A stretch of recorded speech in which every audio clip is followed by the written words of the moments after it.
Assalamualaikum anak-anakku. Gimana kabar kalian hari ini? Semoga sehat selalu ya. Pada video sebelumnya kita sudah belajar tentang sifat dan klasifikasi materi. Dari video tersebut, kalian juga sudah dapat membedakan antara unsur, senyawa, dan juga campuran. Nah, hari ini kita akan belajar bagaimana cara pemisahan campuran. Yuk, kita langsung simak saja penjelasannya. Sebelumnya, mari kita ingat kembali karakteristik penting yang dimiliki campuran. Yang pertama, komposisi zat murni dalam campuran tidak tetap. Sebagai contoh, perbandingan gula dan air dalam campuran larutan gula dapat bervariasi, sehingga memberikan rasa manis yang berbeda.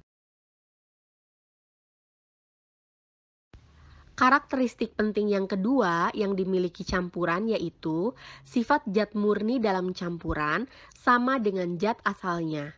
Sebagai contoh, air sirup mempunyai rasa manis yang berasal dari gula.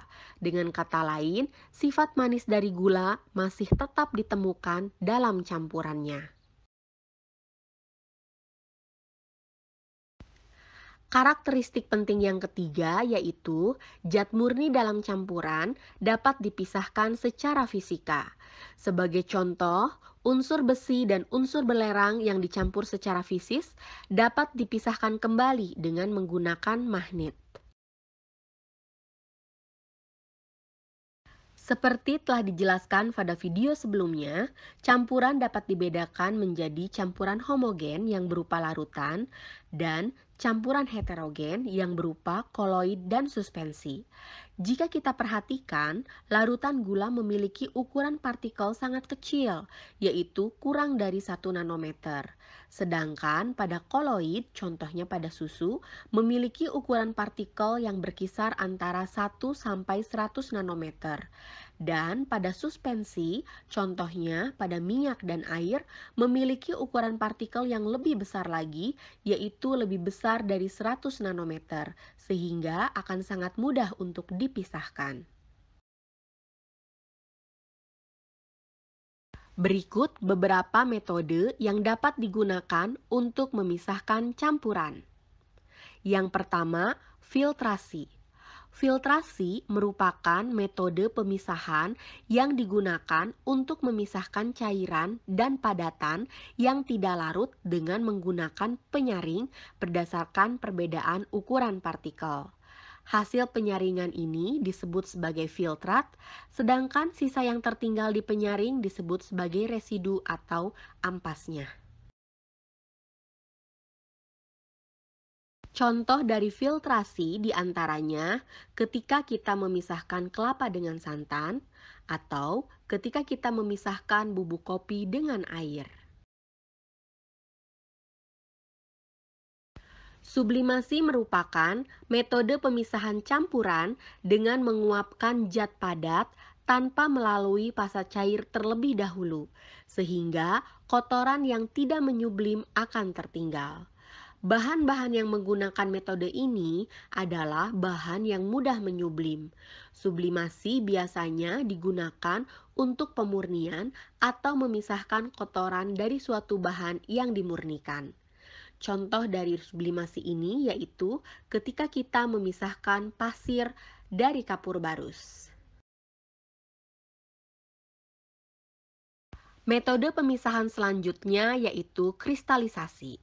Kristalisasi adalah pemisahan campuran dengan cara mengkristalkan atau mengendapkan zat terlarut dalam larutan yang awalnya berupa cairan. Biasanya, proses kristalisasi ini menggunakan suhu rendah untuk membuat cairannya tetap mengendap. Dasar metode ini adalah kelarutan bahan dalam suatu pelarut dan perbedaan titik beku. Contoh kristalisasi dalam kehidupan sehari-hari yaitu pada pembuatan garam oleh para penambang di tepi pantai yang menggunakan penguapan alami. Metode pemisahan selanjutnya yaitu destilasi.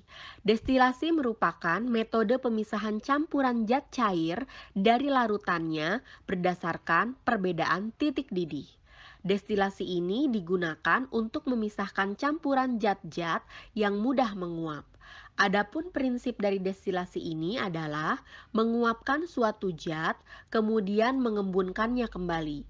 Apabila larutan dipanaskan, komponen campuran yang titik didihnya lebih rendah akan menguap terlebih dahulu.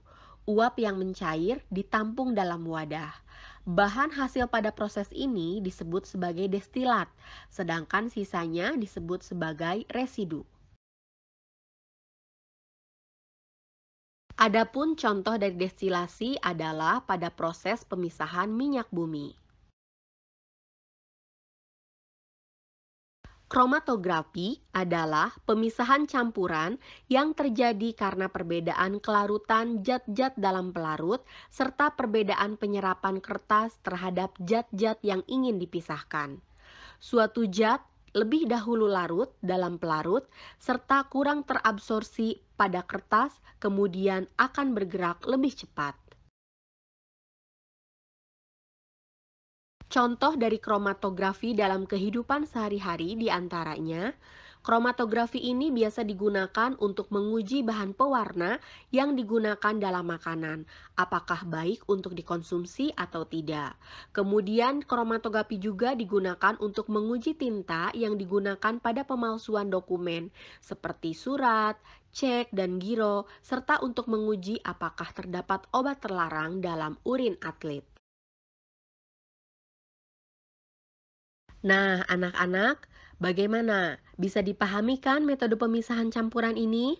Sampai ketemu lagi ya di video berikutnya yang akan membahas tentang perubahan materi. Untuk hari ini, kita cukupkan sampai di sini dulu ya. Terima kasih atas segala perhatiannya. Wassalamualaikum warahmatullahi wabarakatuh.